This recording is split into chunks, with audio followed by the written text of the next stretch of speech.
Yohana Desta. I am a Hollywood writer for Vanity Fair, and I'm your host for today's Half Hour with panel with Emmy award-winning Netflix series Cheer. I'm so excited to chat with our Cheer panelists today. Cheer recently earned 3 Emmy nominations, including Outstanding Unstructured Reality Series, Outstanding Directing for a Reality Series, and Outstanding Picture Editing for an Unstructured Reality Program. Without further ado, please welcome Emmy-winning director and producer Greg Whiteley, Navarro Cheer head coach Monica Aldama, and Trinity Valley Cheer head coach Vontae Johnson. Hello, it's so nice to see all of you.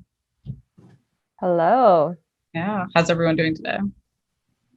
Pretty good. Great. Nice. Well, it's so nice to see all of you. I'm so excited to ask a million questions because I'm obsessed with Cheer. But before we dive in, I wanted to start with Greg. Could you give us a quick overview of season 2 for those who are tuning in today but maybe haven't seen the season yet? What can they expect when they watch it? If anybody's familiar with season 1 of Cheer, we focused on a school in Texas called Navarro College, and it's their head coach is Monica Aldama. She's the most successful coach in the history of cheerleading. She's credited, along with her staff, of revolutionizing the sport of cheer.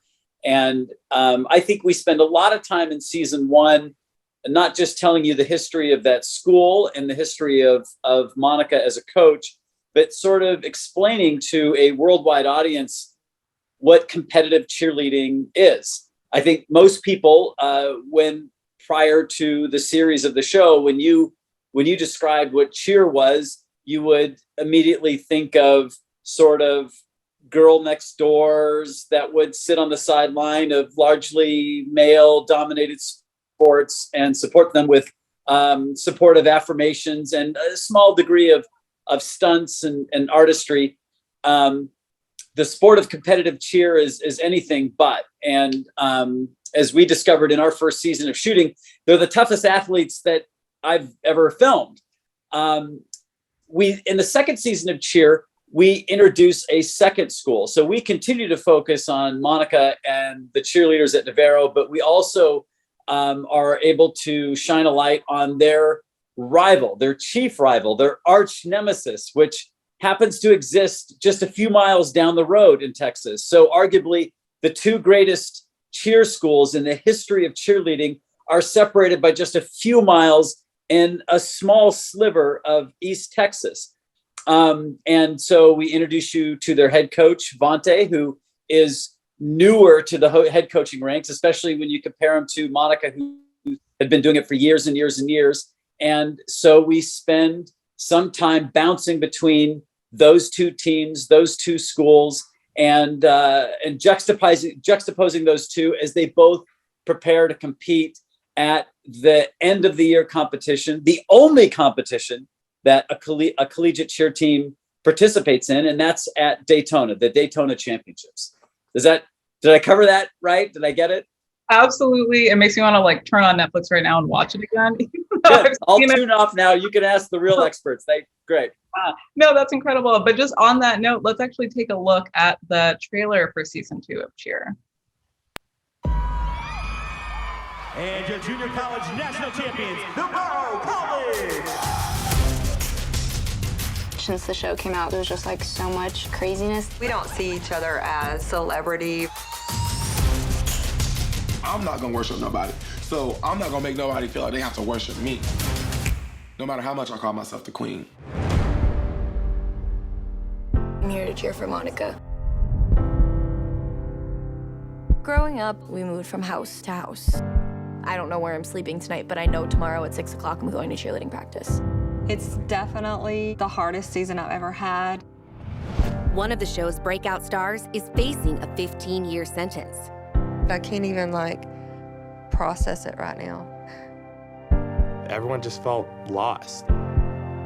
Cheerleading is the only thing that can get my mind off of everything else. If Navarro slips up this year, Trinity Valley is right there to snatch the title from them. I'm Vanity Johnson, and I'm head coach of Trinity Valley. Don't come to the Valley just because you want to be famous. Come because you want to be the best. We're used to the David and Goliath type thing, but Goliath is looking awfully big right now. need to win any more trophies, but I do want to be the best. My mindset was how I was in football. I'm out to destroy you. TVCC has the best tumbler. Angel Rice is the Simone Biles of cheerleading. But it's not what you do, it's how you do it. We go through this whole year grinding and dying and getting hurt just to compete. Navarro and Trinity Valley battling it out yet again.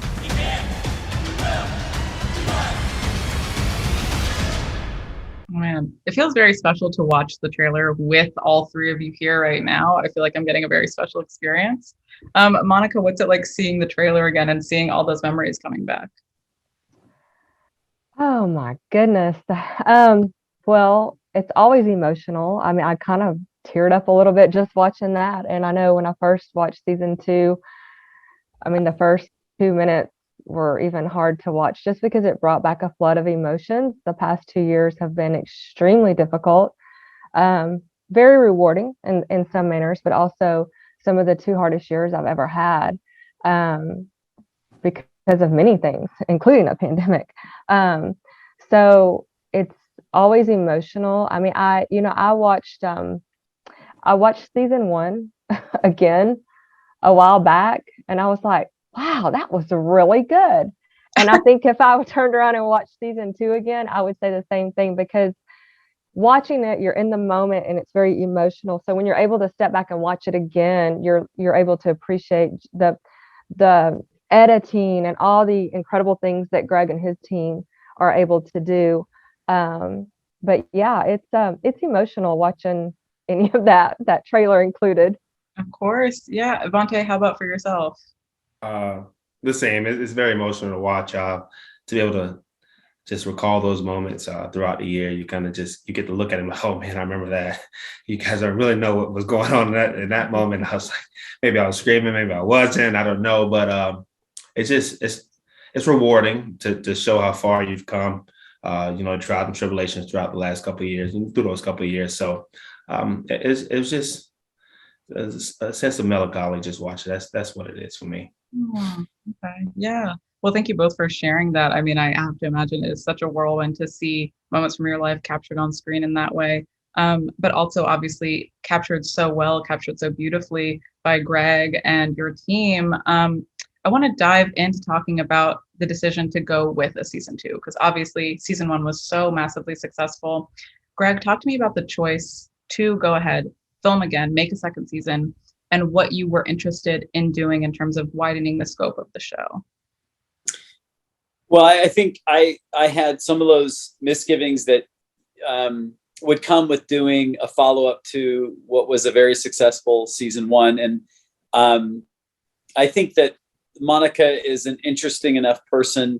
The types of people that she invites into her program year in and year out I think the sport of cheerleading attracts intense people anyway, but I think Monica, having built the juggernaut that she's built there, she attracts the most intense of a pool of people that are already intense. And so as a result, you're going to have an interesting story in and out. But I was nervous about how do you do it better than season 1? And I think just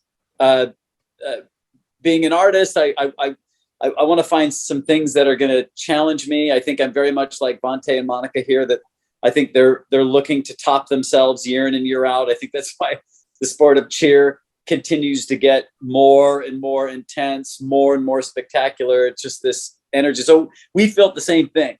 I don't know if it was being influenced by those two or just our own innate competitive drive as storytellers and filmmakers, but I know me and the team that works with me, we felt very strongly it's not worth doing unless we do it better than we did the year before. And I think what was key to that was to broaden the scope. We didn't want to broaden it to the point that we didn't do the stories at Navarro justice, but we felt like if we could tell their story in juxtaposition with their rivals down the road, it would become we would be able to be opening up the audience to something new, similarly to what we did in season 1, where people didn't know cheerleading very well. They thought maybe they understood it, but we were able to surprise them at what was true. And so I felt like we were able to do that again and sort of peeling back a layer. It's almost inevitable that if you're filming one group of people, the audience is going to develop a level of love and empathy for that group of people. And you tend to, almost by default, in ways that sometimes are unfair, hate whoever it is that's their rival, or whoever it is that's getting in the way of what it is that they want. Because as an audience, Monica and her team are so empathetic, or so lovable as people, that you want desperately what it is that they want. And I felt like as there was a unique storytelling opportunity to go to their rivals and show their stories so that an audience would feel conflicted. You couldn't just dismiss their rival as the ones wearing the black hats and they're getting in the way of what the protagonist wants. And I thought, in terms of our storytelling, I'm not sure we'd ever done something like that before. Yeah. Well, speaking as a viewer, I mean, the world definitely felt widened, and it definitely felt like you were juggling both stories of both schools really, really well, because I went into it being curious about the other team, and then coming out like having an appreciation and admiration for both teams, which is like a testament to everything that was filmed and the way it was edited. But Monica, season 1 hugely impacted your life. It impacted your team's life. The exposure was enormous. Talk to me about the choice for you to go into season 2 and how you maybe prepared yourself and your team to be filmed again and to be, shown to the world again. Oh, goodness. I mean, honestly, there was no time. Everything happened so fast. It was like a whirlwind. I think Greg would agree. We were, the show, we weren't prepared for how big it was going to be. I thought only people in the cheer industry would be interested in watching a documentary about cheerleading. If I'm being honest, it does have a stereotype, a stigma to it. And, which is one of the things that I love so much about it. So many men, coaches from these masculine sports, football, and reaching out to me about the appreciation for what we do. So that was amazing. But, it came out and we went on this crazy whirlwind of press that, once again, we didn't know in advance that we were going to be doing that. It was all every day something was coming, it was new. Now, next week we're sending you to LA, you're going to be on Ellen, which we would have never dreamed of that just the week before. So there was no time to prepare. School was starting at the same time we were doing this crazy press, and it was just blowing up. And then they were telling us that we were filming a season 2. So it was just happening really fast. And at the same time, we're trying to prepare for competition. Right. It honestly was extremely difficult physically that time of the year back in 2020, because we were just working such long hours trying to fit in press opportunities on top of practice preparation, on top of practice, on top of night practices, and then the extreme amount of pressure to be filmed again after now you have the whole world watching you. So, we can quietly go into Daytona in our little world of cheerleading before that, but we can no longer do that. Now all eyes are going to be on us. If we make mistakes, everybody's watching. So the pressure was immense. And I think we were just learning how to get through everything on a day-to-day basis. I do know that we were so driven by wanting to put our best foot forward at competition that we were really working hard to not let all of the outside noise distract us.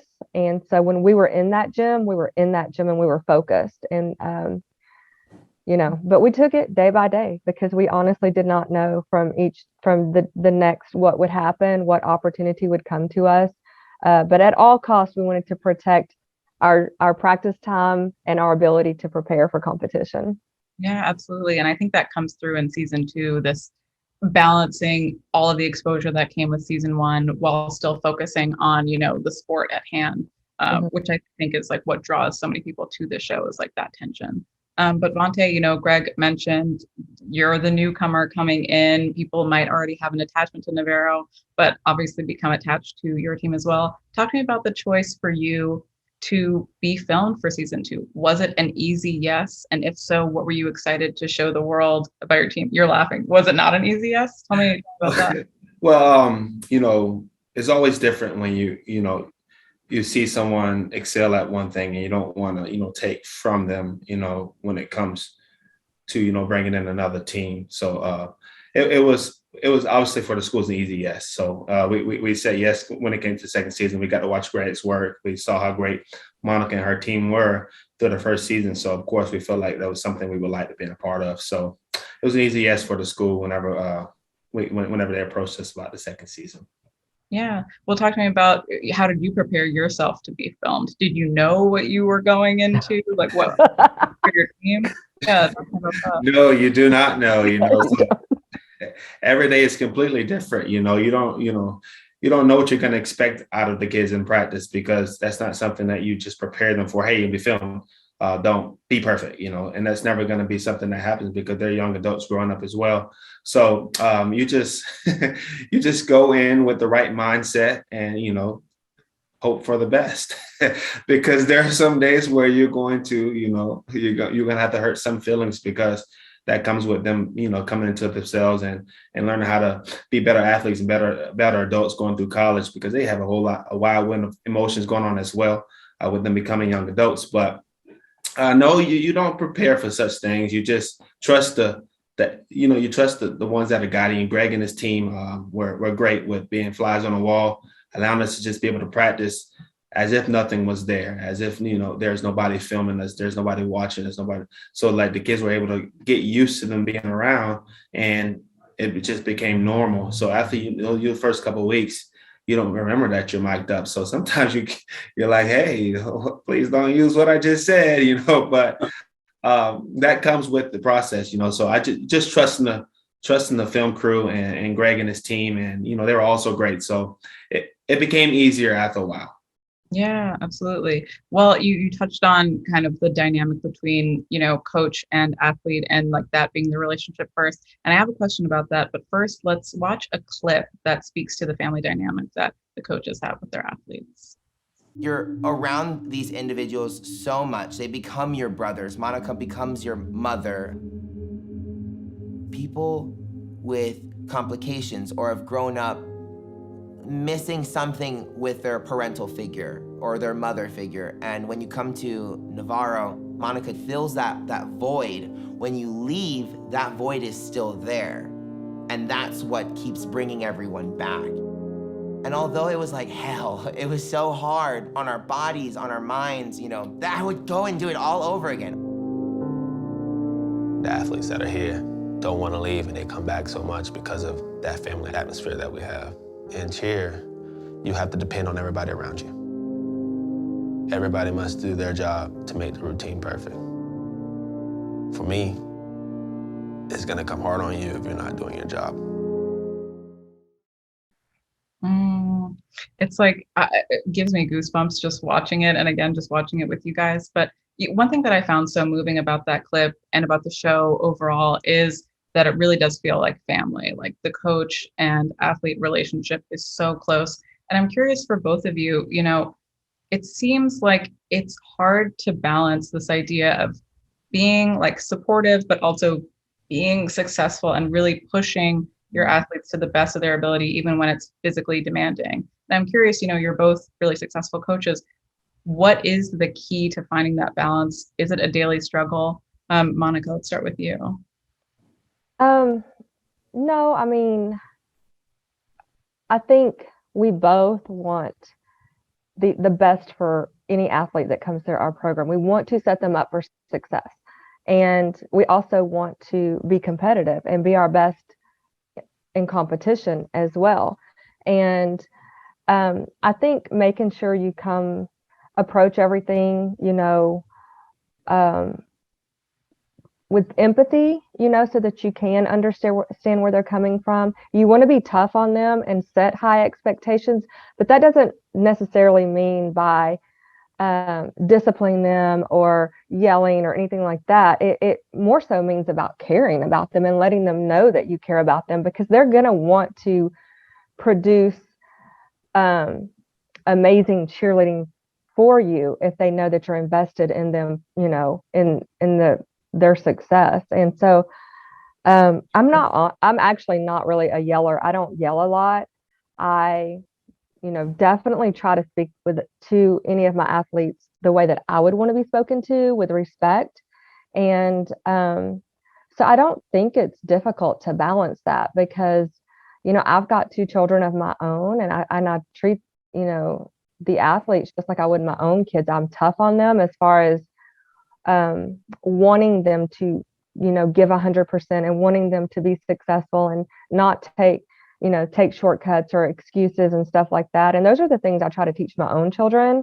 I think for me, you know, especially my kids, I've been through the program, so I know everything that they were going through.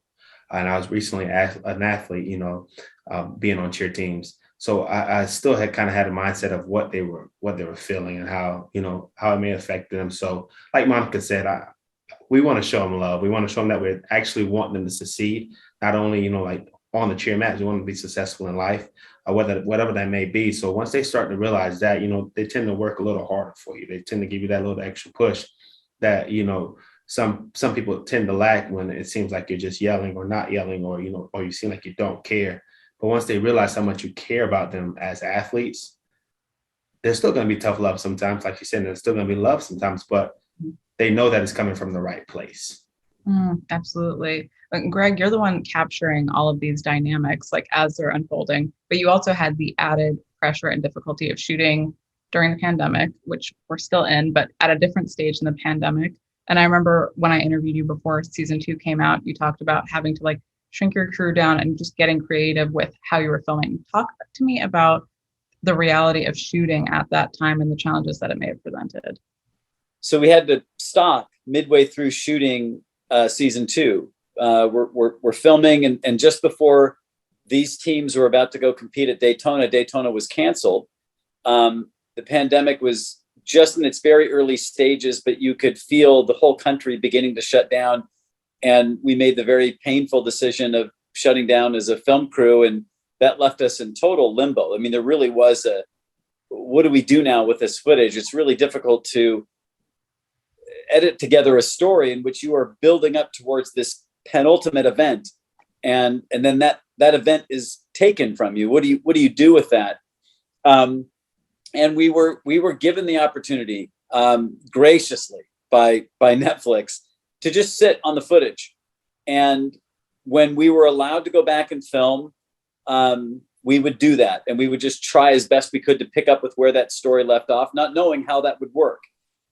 When we get back there, we're excited. We come back and we arrive there, and it's under a whole new set of shooting conditions, which are, we're testing now every single day. We're wearing masks. And if you see how hard our crew works, particularly the camera people, when they're in the middle of filming these cheerleaders, that can be sometimes hard to breathe through that mask. We're having to sequester ourselves with the cheerleaders so that we don't interact with anybody else other than them and the people that we're filming. And so that we're not at risk of contaminating this team that is trying to prepare for Daytona. And so that's the last thing we wanted, was that somehow we would be the reason why one team or both of these teams wouldn't be ready for Daytona. And so we just took that job very seriously. All credit to them for trusting us that we would, and that we wouldn't be a distraction, or B, we wouldn't get people sick. And not the least of which ourselves, everybody stay healthy. And we get there during that first week, and everybody has to quarantine for a week in a hotel room. And so everybody's got enough, food, and they're holed up in these hotel rooms. And all of a sudden we're hit with an ice storm in which the power and the water go out. So just imagine you're alone in a hotel room. That hotel room is now dark. There's no internet. There's no TV, and you can't flush toilets. Snowmageddon. It was Snowmageddon. I thought everybody would quit. I thought we're going to get at the end of this week, and there'll be nobody left to operate the cameras or the boom microphones. We're done. We had a crew that stuck together and made it through that first week and the ardors of that season. And weathered it without complaint, at least to me. And the results were something we're all just so extremely proud of. I mean, you're speaking about like the technical difficulties, which were like enormous. I hadn't realized that story about like the ice storm. And then, you also talked about some of the difficulties of like pulling this second season together, like upping the ante. But obviously the show has been nominated for 3 Emmys. It's done really, really well. And I think it's really resonating with people. I did want to ask, one of the really powerful choices that you made too is the way that you dealt with the Jerry Harris situation in the show, which obviously at that time was still open-ended, still unresolved. But I think that the way it's handled in the show was really powerful. Can you talk to me a bit about the choice for how you addressed that situation in season 2? Well, it was devastating news. We received the news about Jerry Harris well before we began to film. I had some people after the fact, after we wrapped filming on season 2, about whether or not we were going to include Jerry Harris. It never occurred to any of us not to include him. When we arrived on campus, we looked at our task as that we were tasked with telling the story of Navarro and Trinity Valley. We were to document as authentically as we could their experience. And it would have been impossible to do that without including what had happened to Jerry. That was something that Jerry's story, the crimes that had come to light, cast such a long shadow. By the way, not just on Navarro, but on Trinity Valley and the sport of cheer generally. And I think we would have been derelict in our duties as documentarians to not account for that somehow. Yeah, well, it's handled really sensitively in the show, and I think people responded to that. Let's take a look at another clip from the show and dive back into the world of cheer for a moment. You honestly don't have a second to catch your breath. That's why we put all of these reps in to train our endurance. Get it together. I'm just saying, like, tap in or tap out. So put your best face on, everybody. It's definitely a pressure cooker. Let's go out with a bang. You didn't go a cracker or anything, did you? No. Okay, I'm good. Oh. Here we go. So put your best face on, everybody. Pretend you know this song. Everybody come here. Let's go out with a bang. I'm way too young. Every coach is going to be nervous in this time. This is the final stretch. But we teach them not to be afraid of anybody. And if you're not afraid of anything or anybody, you can go out there and be the best version of yourself. Here we go. I love that. I started this conversation asking you, Greg, to kind of tee up the season. But I'm curious for all 3 of you, if someone is to start binging the show for the first time, what is one moment that you think will like get them hooked on season 2? There's a scene that happens at Daytona between Monica and Ladarius, and I don't want to spoil anything, but there is a sobriety to that scene, a sort of bare naked vulnerability to 2 people who I care a lot about.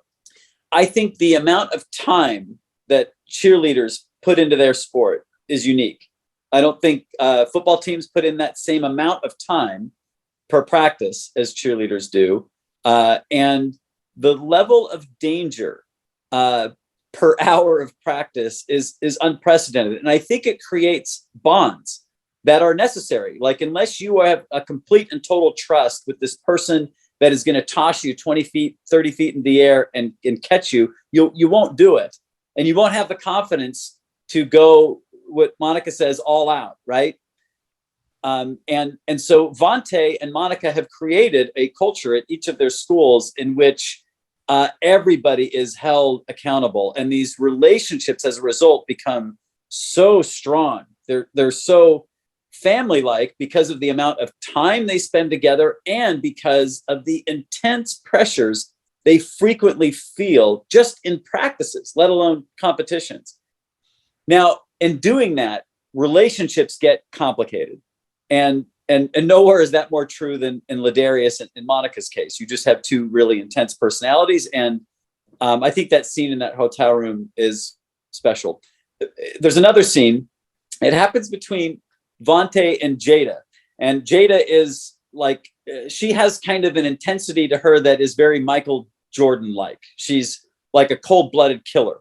I think she looks at the sport of cheerleading as this place where she is going to show her dominance. And if you are going to beat her in cheerleading, it's going to be because you've killed her. That's it. That's the only way you'll beat her. And as a result, she is very tough. She is impenetrable.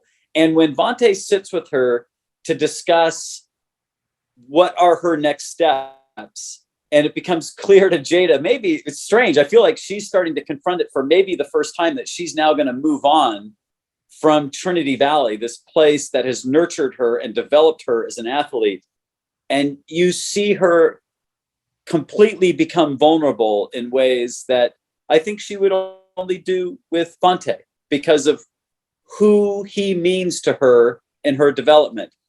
I saw this in each of these two coaches, where I think if you're going to get hooked on this series, it's going to be because of the goodness of these two people and what they bring out of their athletes. Well, I love that. Yeah, that's the perfect, I think, full circle note to end this conversation. It's been such a pleasure to chat with all three of you. Thank you so much, Monica, Greg, and Vontae, and to our friends at Netflix for joining us. And to everyone watching, thank you for joining us today for Half Hour With. Thanks, Yohana.